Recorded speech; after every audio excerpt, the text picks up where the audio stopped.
Bajo el puente del troll.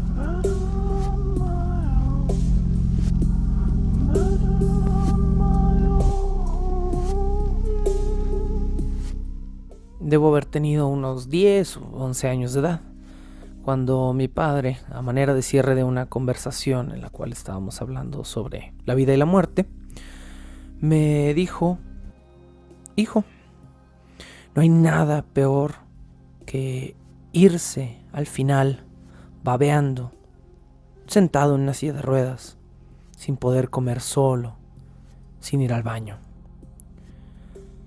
Preferiría acabarlo todo por mi propia mano antes de verme así.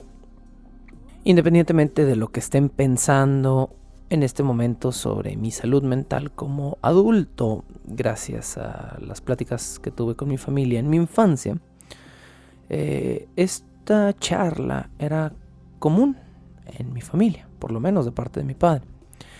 Siempre fui un niño medianamente maduro y mi padre y mi hermana me trataban como un adulto más en la dinámica de la familia, a pesar de que yo tenía 10 u 11 años de edad. El tema de la vejez y de la incapacidad durante la vejez siempre le ha preocupado a mi padre. Y ahora que mi padre está por cumplir 77 años de edad, a pesar de que es un hombre fuerte y capaz, el tema sigue siendo recurrente. Hoy en día mi familia es algo extraño. Podemos decir que son una serie de relaciones enlazadas donde algunos miembros de la familia se hablan entre sí, otros no, y algunos miembros funcionamos de alguna forma como puentes para que otros miembros de la familia puedan comunicarse de manera distante. Ahora, en pleno 2020, que repito, mi padre está a punto de cumplir 77 años de edad, le preocupa mucho más que antes el tema de la muerte, y las charlas al respecto de su destino, digámoslo, son recurrentes. En más de una ocasión me ha pedido que si lo veo en una situación en la cual esté incapacitado de alguna manera para tomar decisiones y por lo tanto para disfrutar su vida, pero en la cual continúe viviendo, haga algo al respecto. ¿Algo?, le pregunto yo. Y siempre me dice: sí, algo, pero asegúrate de no meterte en problemas. La verdad es que nunca he sufrido muertes verdaderamente cercanas en mi familia, fuera de las esperadas. Mis 4 abuelos están muertos. Los 4 murieron cuando yo era niño, y solo una de esas muertes, la de mi abuela materna, fue de impacto para mí. Mis 2 abuelos paternos murieron lejos y jamás los conocí en carne, solo a través de fotografías y algunos regalos.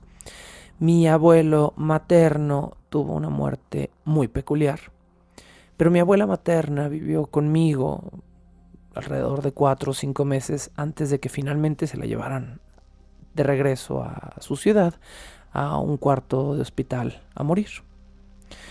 Mi abuela materna era una mujer muy pequeña, pero regordeta, que de niña creció entre campos de cultivo en Morelia. Tenía el hábito, incluso de grande, de comerse las cebollas y los tomates crudos a mordidas como si fueran manzanas. Y toda la primera mitad de su vida cocinó con leña. Por eso, y por durante la segunda mitad haber sido una fumadora pasiva en una casa donde mi tío fumaba alrededor de 2 cajetillas diarias, mi abuela murió con un 20% de capacidad pulmonar. Sus pulmones ya no se inflaban y estaban negros. Sería decir poco que sufrió antes de su muerte. No podía respirar sola, se ahogaba, Meses antes de morir roncaba espantosamente y tenía problemas para inhalar, incluso despierta. Pero su hija menor se negó a desconectarla del respirador al final de su vida.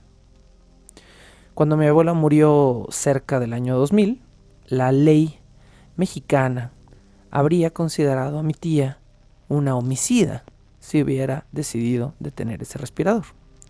Hasta 2009 en México se consideraba que eliminar lo que los médicos llaman como medidas futiles era un crimen.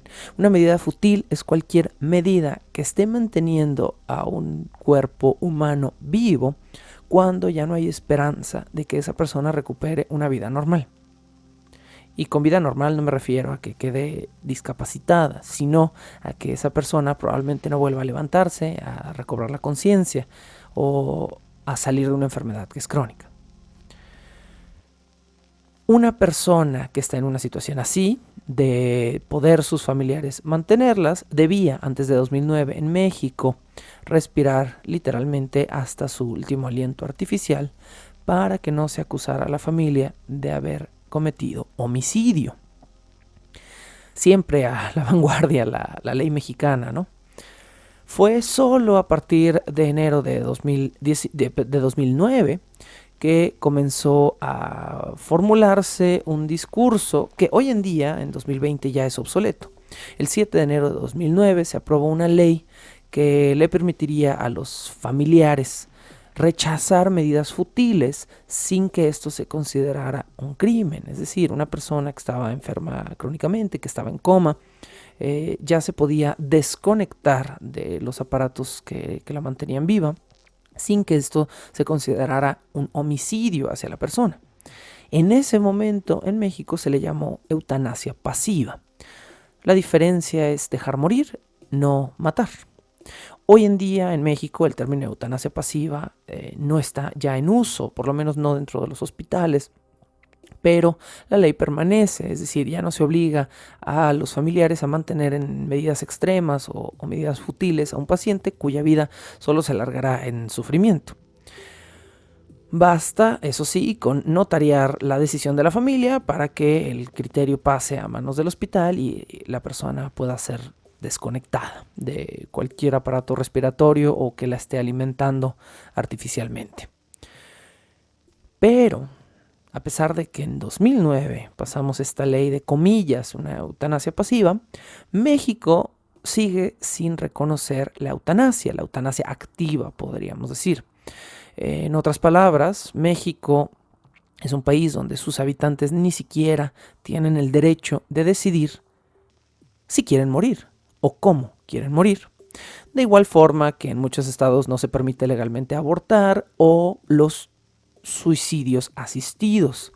El suicidio asistido por compasión se considera también un homicidio. Si están preguntándose la diferencia entre una eutanasia y un suicidio asistido, la eutanasia implica que una persona, un tercero, un médico, administre una droga que corte la vida de una persona, mientras que un suicidio asistido simplemente implica que un médico o cualquier persona recete o recomiende un medicamento o una forma de morir a una persona que va a tomar las cosas en su propia mano. En este caso, se le considera cómplice de un homicidio a la persona que asiste a un suicidio, incluso si es por compasión. No obstante, dice la ley mexicana, se considera el hecho de haber sido por un buen motivo, pero eso no exime de prisión. Partidos políticos como el PRI y el PRD han intentado pasar leyes pro eutanasia sin éxito en 2007 y en 2009, que han sido rechazadas porque la ley 166 bis 21 sigue en pie.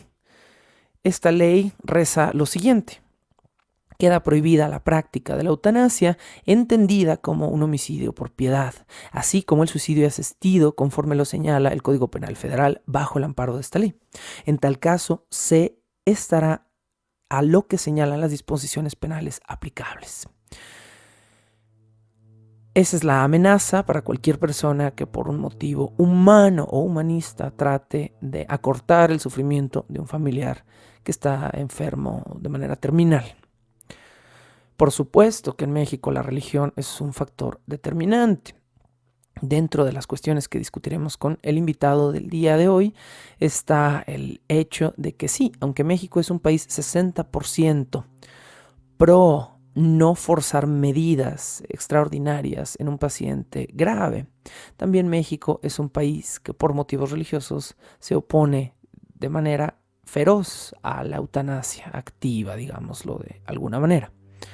El actual presidente, Andrés Manuel López Obrador, prometió presentar una ley llamada Ley de Voluntad Anticipada, que pues sería básicamente legalizar la eutanasia en México, pero esta promesa no se ha cumplido en lo que va de la administración. Y esto no es un podcast político, así que no discutiremos las cosas que no se han cumplido en esta administración, pero esta es una de las que nos atañe el día de hoy. Hasta donde yo supe por medio de mi madre, mi abuela murió desesperada tratando de inhalar a través del respirador artificial, de poder todavía tomar su último aliento entre las sábanas de una cama de hospital. De las últimas veces que recuerdo haber hablado yo con mi abuela, esa mujer que cada vez que tenía una oportunidad me daba a escondidas un billete de 50 pesos que ella había ahorrado para que yo pudiera tener algo de dinero. Ella lamentaba muchísimo la muerte de mi abuelo y me dejó muy en claro que esos últimos 5 años que había tenido que vivir sin él eran años que ella había vivido sin querer estar viva.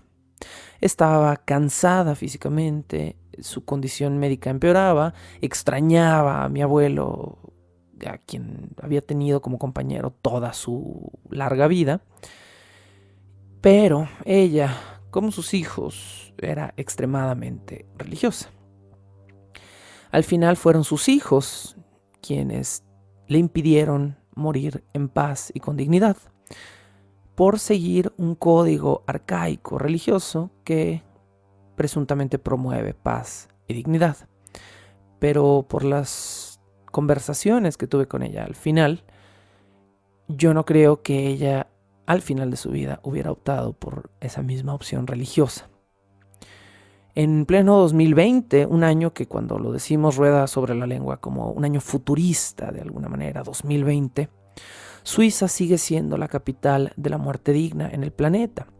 Es uno de los pocos países que tienen total aceptación de una eutanasia legal y pues esto también es un privilegio, es decir, solo gente increíblemente adinerada puede darse el lujo de emigrar o viajar a Suiza para cometer legalmente eutanasia, de manera que no dejen desamparadas, sin herencias, sin posesiones, sin seguros de vida a sus familias, porque pues en Suiza está fuera de la jurisdicción de todos estos países que rechazan estos medios, esta forma de morir con dignidad. Suiza también acepta, por supuesto, el suicidio asistido. Ambas formas son válidas dentro de su territorio. Si les interesa este tema, por supuesto, quédense a escuchar la entrevista del día de hoy, pero también, si les interesa el tema y hablan inglés y tienen una disposición un poco menos sensible que yo, les recomiendo mucho buscar en YouTube el documental Choosing to Die, Escoger Morir, de Terry Pratchett.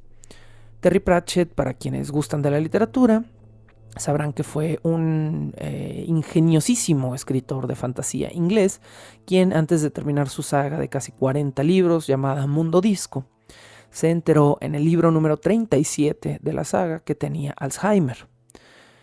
Al empezar a ver los efectos de la enfermedad en su trabajo, Pratchett no se rindió, siguió tratando de terminar el libro número 37 o 38, no recuerdo cuántos logró escribir al final, pero desde su libro número 37 en la saga de Mundo Disco comenzó a considerar una muerte digna y por lo tanto buscó a Suiza en el proceso.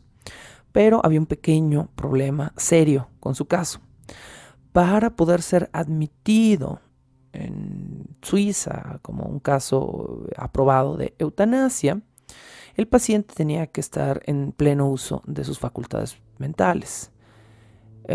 Lo que implica para un paciente con Alzheimer, una enfermedad neurológicamente degenerativa, que el autor tenía que decidir morirse, participar, realizar una eutanasia cuando todavía estaba consciente y sano, o al principio de la enfermedad, pero cuando todavía no estaba listo para morir, o esperar un tiempo y arriesgarse a ser rechazado por su propia enfermedad y tener que morir de la forma en la que él hubiera odiado morir.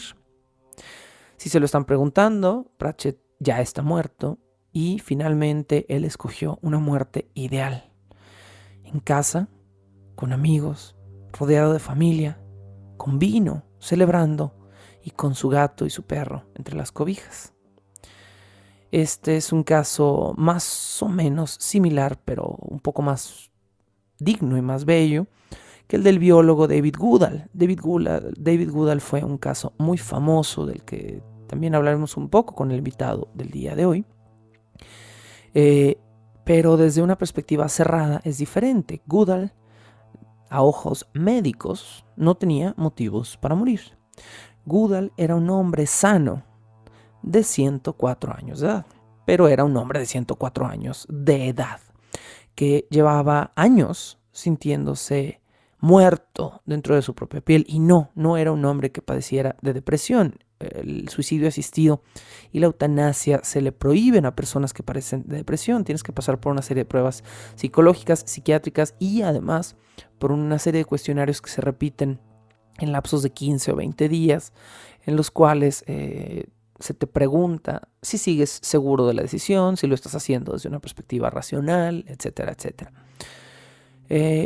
David Goodall no padecía de depresión, solo era un hombre muy viejo que tenía mucho tiempo cansado de ser viejo y ya no estaba viviendo su vida y se sentía limitado por su edad y decidió morir por medio de un suicidio asistido en Suiza.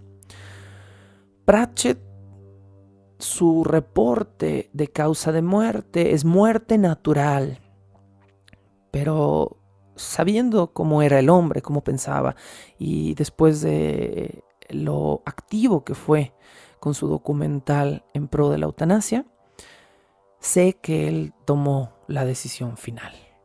Estoy seguro que esa muerte en casa, con familia, rodeado de sus mascotas, con una buena botella de vino, donde afortunadamente todo salió bien para él, no fue totalmente fortuita.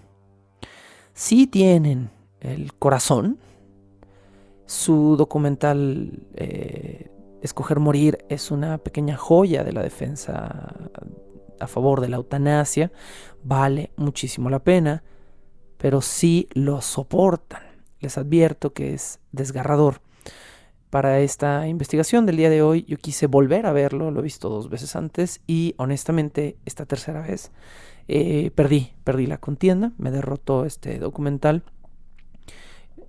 Creo que a los 20 minutos del documental yo ya había perdido la contienda y estaba derrotado al ver este documental, porque es un documental muy bello y muy humano, pero está lleno de pequeñas escenas desgarradoras.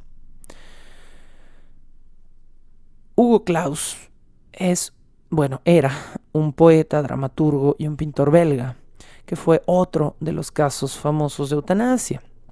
En 2008, a los 78 años de edad, Hugo Claus escogió morir por suicidio asistido porque, como Pratchett, tenía Alzheimer y porque para un artista, una persona que trabaja con palabras y con la mente como Hugo Claus, la peor condena es saber que sigues vivo, pero que has perdido todo lo que fuiste en vida.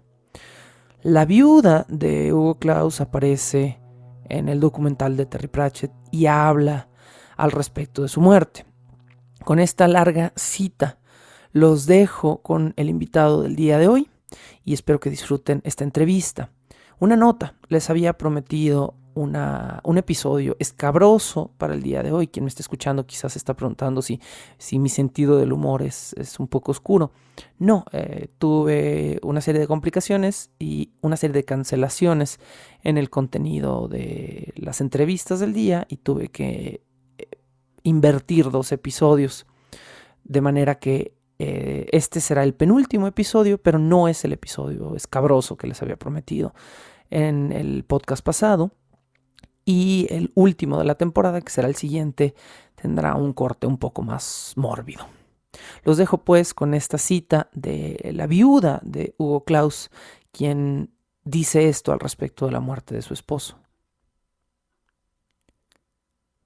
Desde el principio, mi esposo supo que había algo mal y trató de ocultarlo.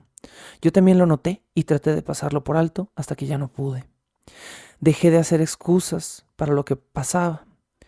Klaus empezó a confundir palabras, a pesar de que las palabras eran su negocio, y eso lo asustó.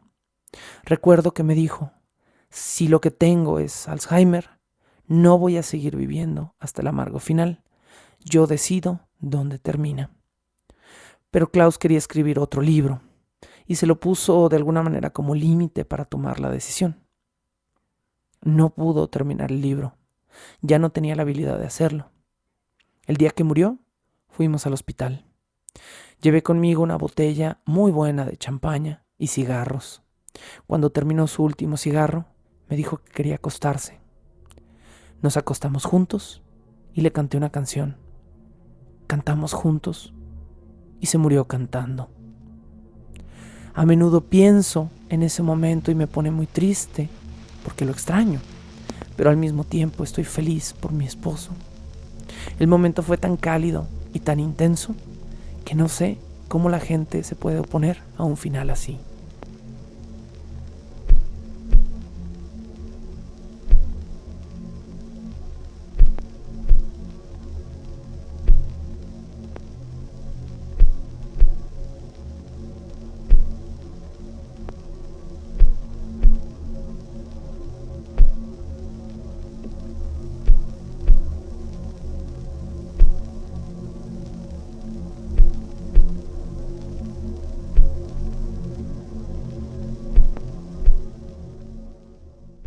Siempre nos tomamos la muerte en serio, porque es un tema serio, pero siempre nos convencemos de que no debemos de pensar en ella.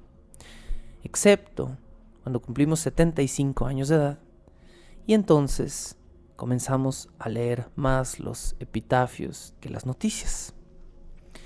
De alguna manera hay un reloj biológico que cada vez suena más fuerte, y creemos, cuando somos jóvenes, que ese tic-toc no nos va a molestar cuando ya estemos viejos, artríticos y cansados. Pero el hecho de que la muerte tenga una agenda no significa que nosotros estemos listos para morir. El día de hoy está conmigo el doctor Leonel Villavillegas, quien, además de ser un buen amigo, es un buen médico y está aquí porque él tiene la intención de especializarse en geriatría. Y por supuesto que vamos a estar hablando de este tema, de cómo en esta temporada de cadáveres la muerte se vincula inevitablemente a nuestra edad. Leo, ¿cómo estás? Hola, muy bien, muchas gracias por la invitación. Todo bien por ahorita. Todo bien porque eres joven y bello, pero no todos vamos a ser jóvenes todo el tiempo. No Y siempre. gracias a eso tú tienes trabajo, ¿cierto? Pues sí, tendremos trabajo. Será siempre parte de ser médico, atender a toda la población, niños, jóvenes y adultos. Y pues ahora que voy a ser geriatra, pues específicamente a los pacientes geriátricos. Lo primero que nos atañe es hablar un poquito de tipología, de clasificación. La gente escucha términos y a veces no se pone a pensar que detrás de esos términos hay áreas de especialidad distintas. La primera cuestión que me gustaría que aclaráramos el día de hoy es lo que yo pienso una diferencia poco sabida entre geriatría y gerontología. Desde mi perspectiva, una definición simple sería que la primera busca tratar la enfermedad del anciano, del adulto mayor, y la segunda busca entender los procesos mediante los cuales llegamos o no llegamos a la vejez. Pero en esta definición, que yo sé que es muy pobre, me gustaría también tu opinión, cómo las diferencias y en dónde están las áreas que varían entre cada Claro. una de estas dos cosas. Primeramente, como ya bien dijiste, en el área médica la geriatría se trata principalmente al paciente anciano, en las enfermedades propias del anciano y no solamente estas, sino también, por ejemplo, cuando un paciente adulto desarrolla una enfermedad crónica, entonces esta puede llegar al paciente anciano y el geriatra tiene que atender los síndromes propios del anciano y aquellos que acarrea de cuando es joven. Entonces, Momento. Entonces, no solo, un geriatra no solo está ahí para tratar las enfermedades que se presentan durante la vejez, sino las consecuencias de nuestra vida joven y adulta. exacto. Realmente el geriatra tiene que tener un enfoque global de todo el paciente, que es lo que la aqueja no solamente físicamente, sino también mentalmente, socialmente hablando.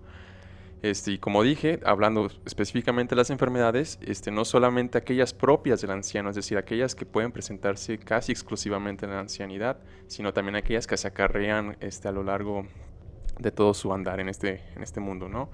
Y a diferencia de la gerontología, que la gerontología estudia per se el cómo envejece un organismo desde que nace y desde que se concibe hasta que llega a ser un adulto maduro y pues, un anciano, o sea, estudia todo ese proceso, cómo envejece, en qué consiste el envejecimiento. Ujú. Y a diferencia del geriatra, el gerontólogo pues no receta medicina, sino simplemente está con el médico apoyando a los cuidados del paciente geriátrico de una forma global. En eso se entiende pues no solamente médicamente, sino también socialmente hablando, psicológicamente hablando, un tratamiento más integral, vaya. ¿El gerontólogo entonces no tiene una base médica? Sí, tiene que conocer las bases de cómo es el envejecimiento, pero pues, ellos no estudian como tal medicina, sino que estudian el proceso de envejecimiento y los procesos fisiológicos y patológicos que también atañen al paciente geriátrico. Los simples mortales que no estudiamos medicina y que escogimos quizá la carrera incorrecta para salir adelante en la vida, a veces pensamos que un médico escoge por ego o por dinero la especialidad que va a tener por el resto de su vida. A veces creemos que el cirujano es codicioso y solo quiere cortar. A veces creemos que el pediatra es bondadoso y quiere tratar a los niños. Pero estamos siendo maniqueos y sabemos que estos no son todos los motivos. Dentro de tus motivos personales, ¿por qué ser geriatra? Ok, es una muy buena pregunta.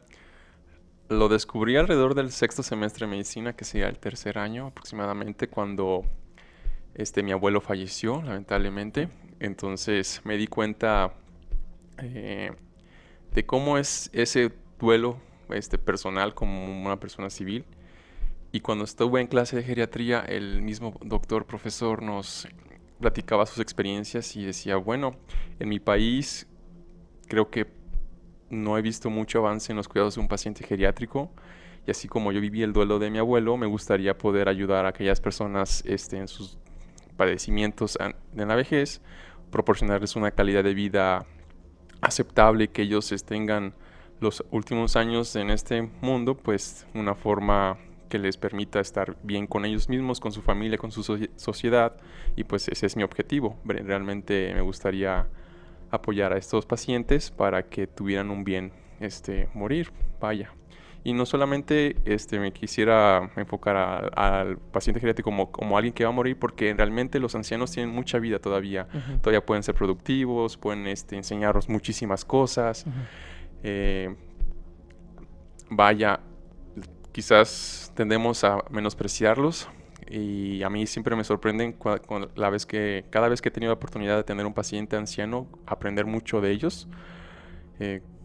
Entonces sí me gustaría pues hacerlos notar más en nuestra sociedad, que a veces se parece que están olvidados.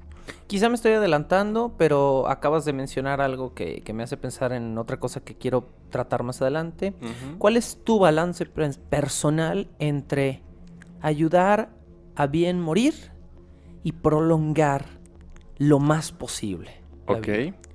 Bueno, es un tema muy delicado, puesto que cada paciente es distinto y cada enfermedad es distinta, a pesar de que podamos pensar que es el mismo diagnóstico, puesto que cada enfermedad afecta de una forma mentalmente distinta a un paciente.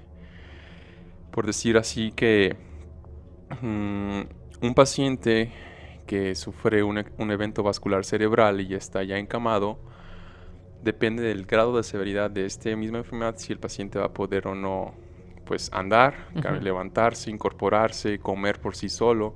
Entonces, a pesar de que una misma enfermedad puede afectar a dos pacientes, dependerá, como dije, la severidad y de esto dependerá mucho la perspectiva del paciente.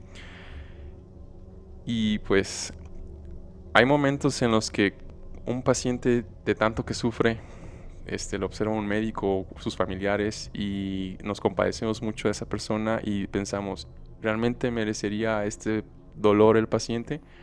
Se está Se desgastando está más desgastando más. mientras prolongamos esa vida. Claro, Exactamente, ujú, o el paciente de verdad quiere continuar. O claro. sea, es una entrevista muy personal, muy íntima que tienes que tener con la familia, con el mismo paciente para entender cuál es el objetivo del tratamiento. Vaya, pues, entonces hay momentos en los que sí hay que decirlo crudamente, es necesario ir retirando tratamientos para que un paciente en fase terminal o agónica pues no prolongue su vida agónica y Ujú. sabemos el sufrimiento que pueda llevar, pero también hay momentos en los que y hay que actuar, no se puede quitar medidas básicas como la alimentación, el agua, el baño, ese tipo de cosas que hay. Mientras la calidad de vida es buena y la libertad del paciente está presente, prolongar. Pues Y sí. si todo eso se limita, la recomendación es bien morir o ayudar a bien morir. Sí, exactamente. Y más que quizás limitar así súbitamente, hay que dar los cuidados para hacer pues que el paciente esté confortable, que esté cómodo con lo que podamos brindarle el apoyo, vaya. Por supuesto, los casos más controversiales son aquellos pacientes que ya están postrados, que lamentablemente tienen un mal pronóstico y que caen en paro. La pregunta viene a ser, ¿se tiene que reanimar ese paciente? Sí, no, porque ¿qué dicen los familiares, no? Claro. Entonces, como dijimos, si el paciente tiene una expectativa de vida estimada buena después de la reanimación, adelante, se platica con los familiares y desde un inicio el consentimiento informado dentro de la historia clínica queda y se hace ese tipo de procedimientos. Pero si el paciente ya también tiene una vida muy deteriorada, no se ve una buena calidad de vida después del procedimiento, hay ocasiones que hay que optar, pues no dar la reanimación cardiopulmonar, Ujú. por decir algo, claro, un ejemplo.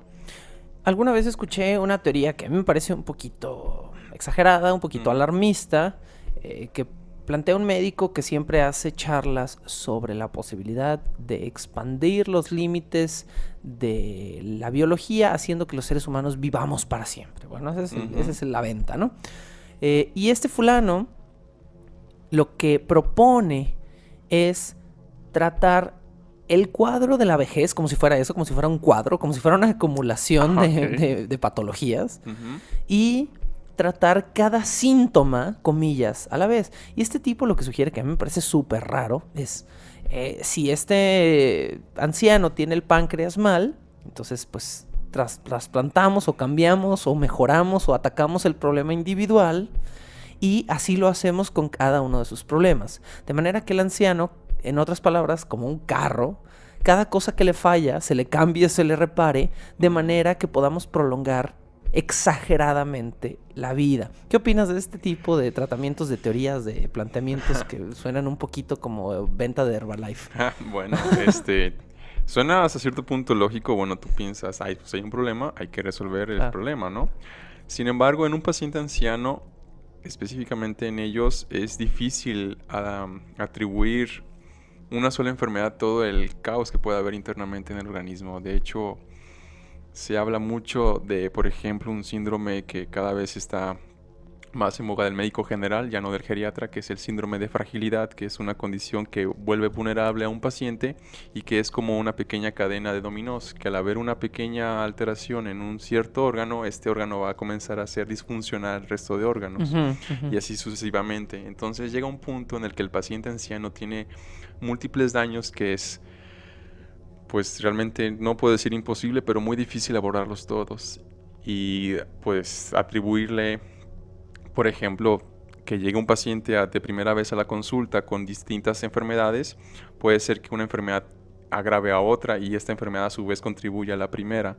Y la pregunta aquí es, ¿qué fue primero? ¿Qué debo atender primero? ¿Cómo puedo hacer que el paciente note mejoría con respecto a una u otra enfermedad, ¿no? Entonces también hay que ir sabiendo delimitar cuáles son las enfermedades que atiende, que tiene el paciente. Es una visión entonces un poquito simplista, ¿no? Decir, algo está roto, lo reparamos, algo está Exactamente. enfermo, lo arreglamos, pero ¿qué causó eso? Sí. ¿Qué patología hay detrás del órgano que falló, que ese órgano falló, ¿no? Exactamente. Ok. Realmente, y bueno, eso te estoy hablando de pacientes que lamentablemente no se cuidaron de jóvenes y que a Claro. futuro desarrollan muchas enfermedades, Claro, ¿no? le entraste a los tacos y al Claro. cigarro durante 40 años, no esperes llegar en un perfecto Exactamente. estado a la adultez o a la vejez, ¿no? Afortunadamente también hay pacientes que como bien sé en la teoría que solamente tienen una enfermedad, pues adelante, aquí sí se va directamente contra esa sola enfermedad que puede desencadenar otras a futuro. Ahí sí, por supuesto, es más sencillo, pero cuando un paciente llega con muchas cosas, es difícil discernir qué fue primero y, como ya dije, por dónde comenzar a resolver las situaciones del paciente. Con todo el té verde, el jugo de arándano, los brócolis, el pollito asado del mundo, con toda la mejor dieta y el ejercicio del universo, en otras palabras, en condiciones ideales, Ujú. ¿el ser humano puede biológicamente vivir para siempre? No, ¿Por qué? no puede llegar. Bueno, también es algo lógico de pensar que si un paciente tiene, bueno, no un paciente, una persona, mejor dicho, tiene un hábito de vida saludable, va a envejecer de una forma sana, ¿no? Sin embargo, también tenemos que tener en cuenta que hay, pues, genes, Claro. hay un desgaste celular y no solo esto, sino también factores externos. Es decir, el paciente o la persona, me perdono de nuevo, que no fuma, pero que tiene un compañero que fuma, Claro, entonces es un fumador un pasivo por fumador más pasivo, tiempo de ¿no? lo que ha sido otra cosa en su vida, a Y lo por mejor. el Ajá. simple hecho, por ejemplo, de vivir en una ciudad, también la contaminación contribuye muchísimo. Y bueno, entonces realmente tener una vida sana, saludable, tal cual, es muy difícil por un punto. Y ahora, como ya mencioné, genéticamente ya estamos predispuestos a morir, es un hecho. Por ejemplo, les puedo comentar de ciertos descubrimientos recientes que el riñón sintetiza una proteína que se llama cloto, que está directamente relacionada con el envejecimiento. De hecho, cuando los niveles de esta proteína comiencen a disminuir, se empieza a envejecer. Y entonces esos son hallazgos más un poco recientes. Pero Entonces yo solito voy dejando de producir algo que me va matando. Exactamente, pero más que llegar a eso es que hay un desgaste celular. Recordemos claro. que un bebé va a tener sus células en una replicación mucho más constante, estable, cuyos daños del medio ambiente no se ven como tal. Es decir, por ejemplo, el sol, sabemos que puede lastimar la piel.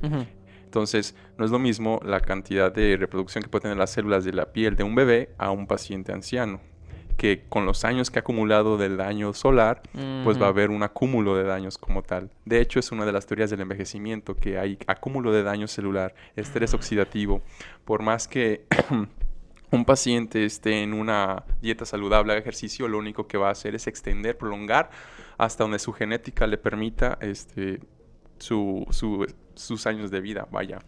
Ahorita que mencionas eso, hace cerca de un año vi una fotografía que estuvo corriendo mucho en redes sociales y cosas así, que era un hombre que fue camionero por 40 y tantos años. Claro. Y todas las mañanas hacía la misma ruta donde el sol le pegaba en la misma mitad de la cara. Y hasta que se jubiló hizo esa ruta. Y la fotografía revela que, digamos, la mitad derecha de su cara tiene más arrugas, está más reseca, está como agrietada de alguna manera.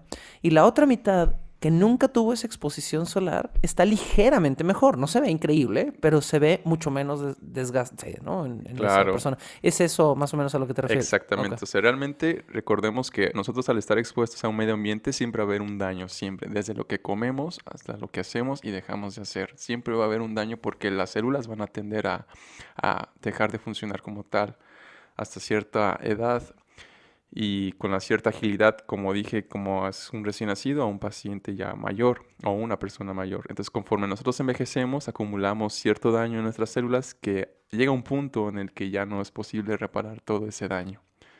Y aunado a las enfermedades que podamos o no tener, pues, se van acumulando pequeños daños celulares y siempre vamos a llegar a un punto en el que va a colapsar una de estas, de alguno de nuestros aparatos y sistemas.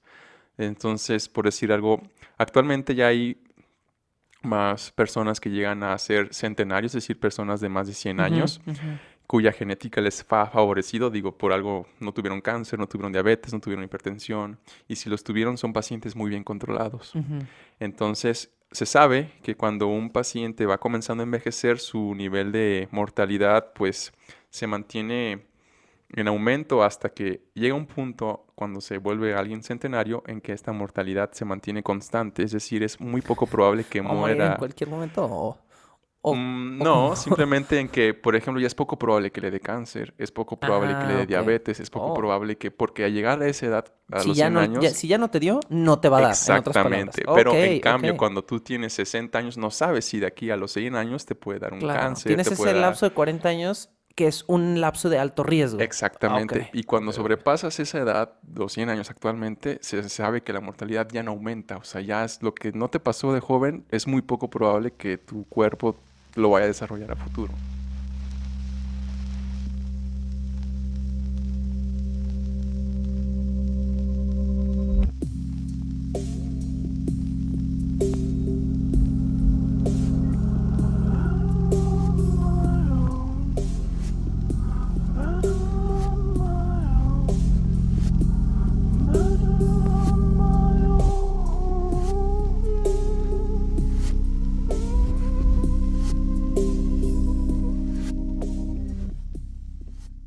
Hace un rato hablabas del factor de la capacidad o la cualidad mental de una persona, cualquier cosa que pueda afectar a su juicio, al momento de, en los países donde está permitida la eutanasia, aceptar que una persona se someta a este proceso.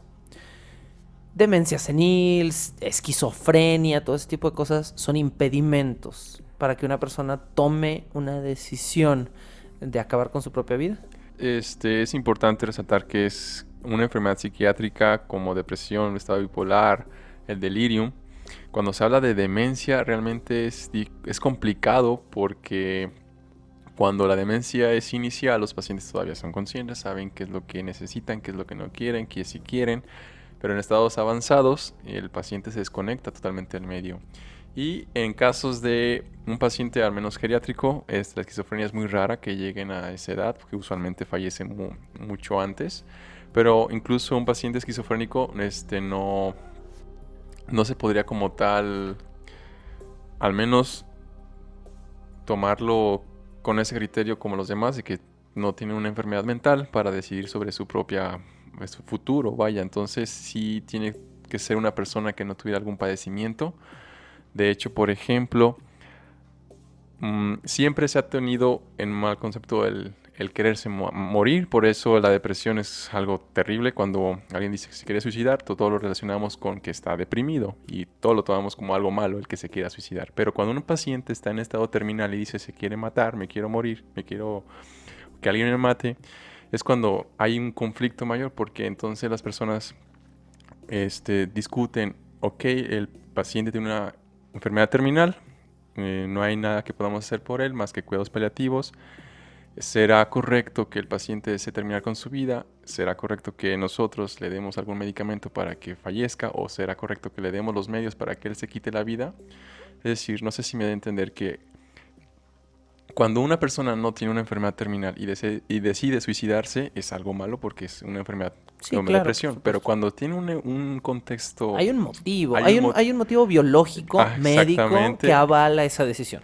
entonces es algo que podríamos decir está en contra de la eutanasia, ¿no? Es decir, el que si una persona está deprimida, no le podemos dar el derecho a quitarse la vida porque es una enfermedad mental. Ujú. ¿Sí me explico? Entonces, por eso es complicado hablar también de eutanasia, es decir, el paciente estará deprimido, tenemos que descartar ese tipo de enfermedades mentales. O sea, Bueno, pero un paciente que lleva 7 años con un dolor crónico ajá, también está deprimido, exactamente. pero está en sus facultades de decir si quiere terminar con ese dolor crónico, independientemente de que el dolor como consecuencia haya tenido un cuadro de depresión. Ajá, exactamente, pero aquí también hay criterios. Por ejemplo, hablando del suicidio asistido, Ujú. se hace la pregunta 2 veces en un intervalo de 15 días. Es decir, yo hoy le pregunto al paciente, ¿de verdad deseas suicidarte? Y si me dice sí, y pasa este periodo de tiempo y se le vuelve a hacer la misma pregunta, y si el paciente vuelve a decir que sí, entonces cuando se van a ir iniciando tomando medidas. Por ejemplo, eso es con respecto al suicidio asistido. Ujú. En caso de eutanasia, habrá que hacer su evaluación para decir si en verdad es candidato o no. Porque como bien dices, la misma enfermedad va a llevarlo a un estado depresivo, entonces será o no que está deprimido de verdad, o si es meramente algo consciente, racional, que él quiera terminar con su vida, vaya. Entonces por eso ese tipo de cosas hacen muy delicada la toma de la decisión, el si sí o si no se aprueba la muerte, vaya, del paciente, obviamente en los países donde está legislado esto. Cuando hablamos de suicidio asistido, ¿México tiene legalidad o tiene algo a favor del suicidio asistido? No, No, nada. para nada, en absoluto. Entonces, una persona que de manera consciente le da una receta o ayuda a otra persona a conseguir un material para atentar con su propia vida es criminalizada. Así es correcto. Actualmente eso es penado por la ley pero por ejemplo en otros países, Suiza es el principal sitio Por donde supuesto, tiene Suiza es el de la Ajá, eutanasia sí, chida. ¿verdad? Ajá, sí. El suicidio asistido principalmente ya hablando, por ejemplo. Y se da el caso, y más recientemente me viene a la mente el de un científico australiano botánico de 104 años de edad que él, sin padecer una enfermedad terminal, decide terminar con su vida debido a que simplemente no es feliz. De hecho, fue un caso muy sonado en la sociedad médica el que haya hecho este tipo de cosas. De hecho, se lee en los periódicos que él se suicidó enfrente de su familia escuchando la novena sinfonía de Beethoven, o sea, en condiciones ideales de que él quería. Y esto volviendo a un tema de la autonomía dentro de la bioética, es decir, yo decido cómo terminar con mi vida, yo decido qué hacer con mi vida, yo decido, pues, tener el poder de mis propias decisiones, vaya. Entonces, ese tipo de actos nos, nos pueden orientar hacia a decir, bueno, entonces no es necesario tener una enfermedad terminal para decidir quitarnos la vida. O sea, él lo hizo porque simplemente no encontraba otro sentido a su vida y no tenía ni dolor, al menos no dolor físico, pero quizás sí uno espiritual y un mental, que Ujú. lo haya llevado a quitarse la vida. Entonces, como dije, quizás él pudo haber estado deprimido por una circunstancia y aún así lo logró, pues se pudo suicidar Esto asistido. fue en Suiza, Así es, fue en Suiza, donde es legal. donde es legal. Y en este caso, solo por puntualizarlo, por suicidio asistido entendemos que es un caso donde un doctor propina o da los medios para que un paciente se suicide de manera autónoma, pero él no activamente participa Es en ese correcto. suicidio. De hecho, sería la diferencia con la eutanasia. En la eutanasia el médico aplica el medicamento para terminar con la vida del paciente. En cambio, el suicidio asistido, él prescribe los medicamentos o la forma en la que el paciente va a terminar con su vida y el paciente lo aplica. Entonces, por eso se dice que es asistido. El médico como tal no interviene, pero facilita los medios para que la persona lleve a cabo su cometido. ¿Qué químicos, qué medicamentos intervienen, están relacionados en un proceso de eutanasia? O sea, Ujú. qué se utiliza y por qué se utilizan Ok. esos compuestos? Usualmente, bueno, hasta donde tengo entendido son medicamentos sedantes, Mm. en los cuales generalmente son barbitúricos, que se llegan a emplear para que el paciente fallezca en estado de somnolencia, pues está inconsciente, no siente nada, dolor y nada más. Ujú. Entonces serían sedantes principalmente los que se aplicarían. Yo he escuchado la presencia del potasio, por eso lo mencionaba hace rato muchas veces. La inyección letal. ¿Qué hace el potasio en un organismo? Ok, el potasio lo que va a desencadenar es una sistolia, va a hacer que el corazón deje de latir, así sencillamente ya. Bueno, aquí hay una cierta discrepancia. Hay quien dice que fallecen en sístole, es decir, con el corazón contraído, y hay quien dice que fallece en diástole, dependiendo de la fase de contracción del corazón. Pero lo que a final de cuentas va a generar es una parada cardíaca como tal. Estás alterando el ritmo del corazón al Así grado de es. hacerlo fallar. Eso es Así lo que es. hace el potasio. Ujú, Y eso eso es me lo que imagino hace. que es doloroso. Bueno, sería como tal el evento infarto clásico que sí, te puede dar dolor. Claro, o sea, yo Sí, me sí. imagino toda esa gente que dice, "Ah, me estoy muriendo de un infarto", no sé, Sí. muy contenta. Sí, Entonces, bueno, tienes razón, hay un pero proceso entonces previo sedativo y después a lo mejor se administra un químico que o haga fallar los pulmones o haga fallar el corazón. Cuando lidiamos o cuando lidias con el cadáver de una persona mayor, me imagino que hay ciertas diferencias médicas, naturales, biológicas, con el cadáver de un jovenzuelo, a lo mejor de 20 años. No puede venir esto de una experiencia personal o puede venir de una teoría, pero ¿qué es principalmente lo que encontramos diferente en un organismo de un adulto mayor, de un anciano? Si partiéramos, digo, esto suena grotesco, pero si partiéramos a un adulto en dos Ok. o a un anciano en dos y al lado pusiéramos el cuerpo de un joven, ¿qué sería lo primero que notaríamos? En tejidos blandos, en óseo, en toda la cuestión.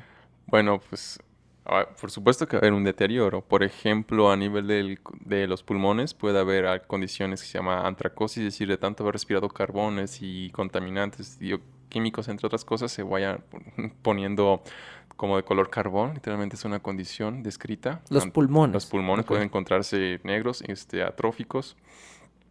Igual el corazón, por ejemplo, va rodeándose de grasa, es algo característico que en un paciente joven el corazón no esté todo rodeado de tanta grasa y en un paciente anciano se encuentre más grasa pericárdica.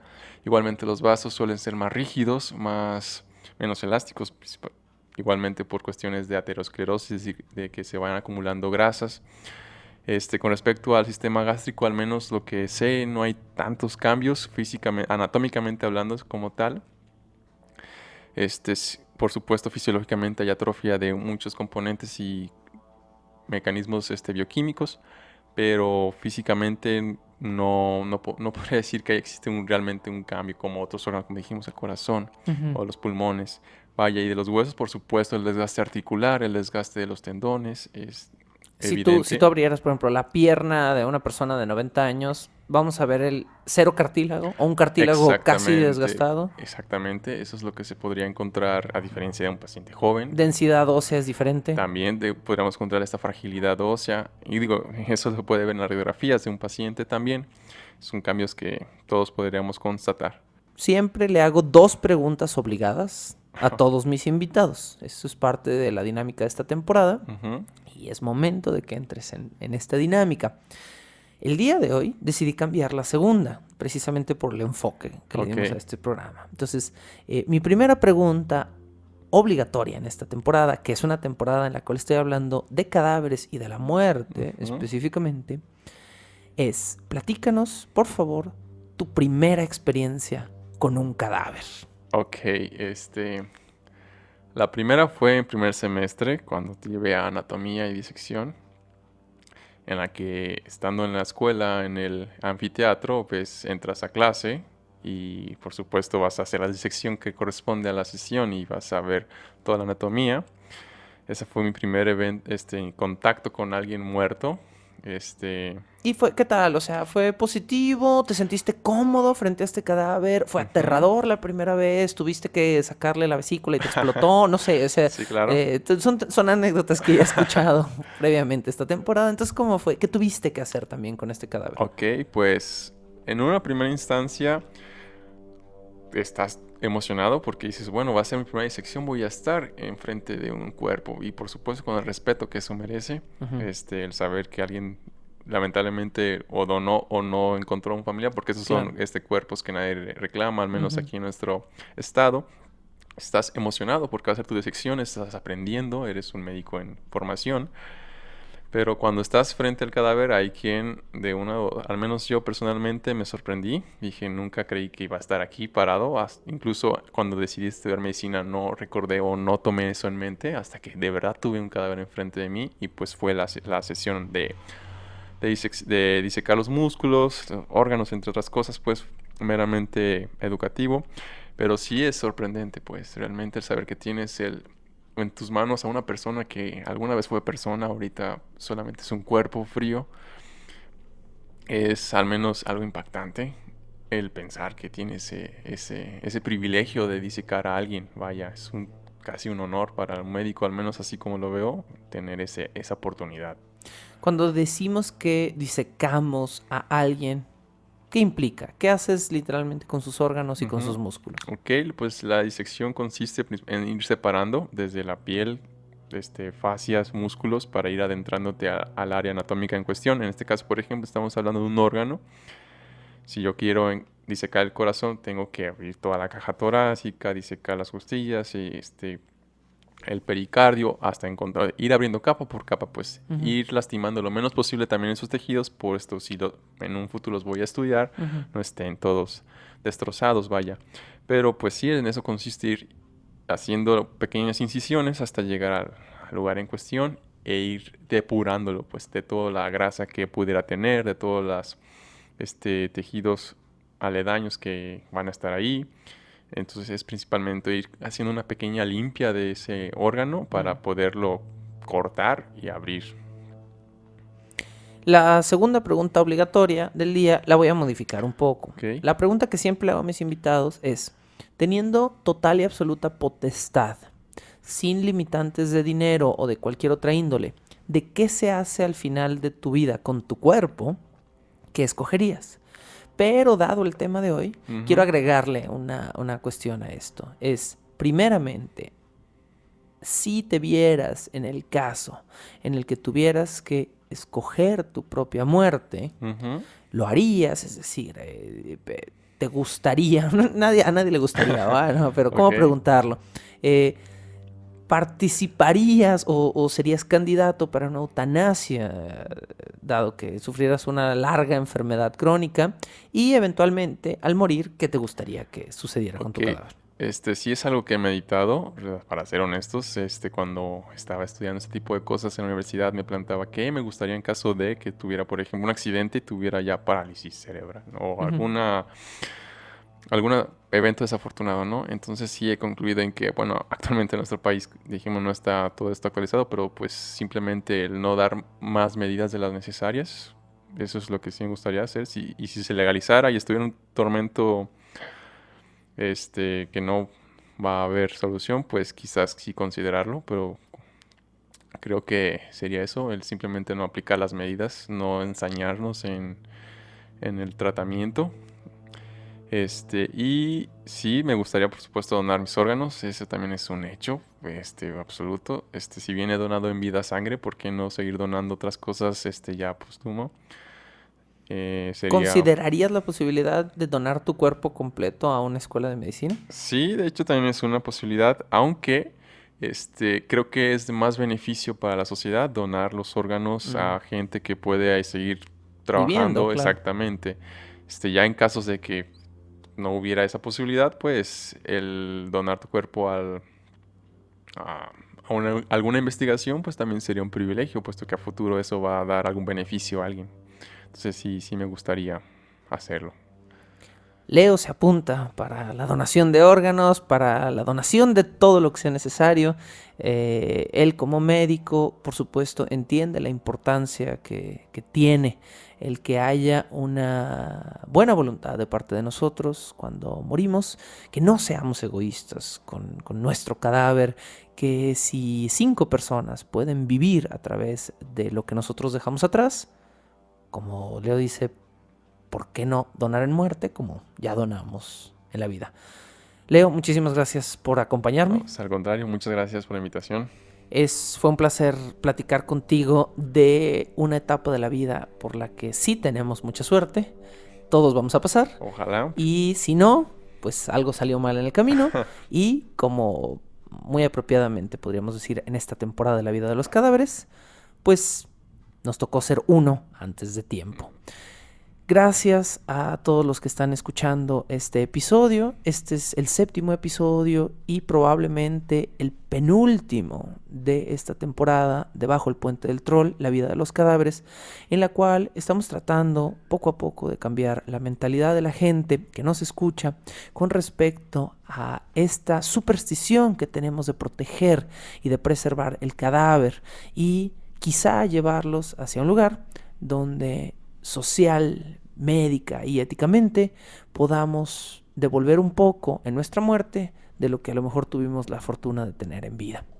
Nos escuchamos dentro de 2 semanas más, quizá con el último episodio de esta temporada, todavía no lo decido, y gracias por estar aquí. La locución, la producción y la música original de este programa son creadas por Sergio Vicencio. Ve a patreon.com/Sergio Vicencio y apoya este podcast para obtener horas de contenido adicional. Búscame como @recuadroblanco en Twitter e Instagram o como Sergio Vicencio en YouTube para darme tu opinión sobre este podcast.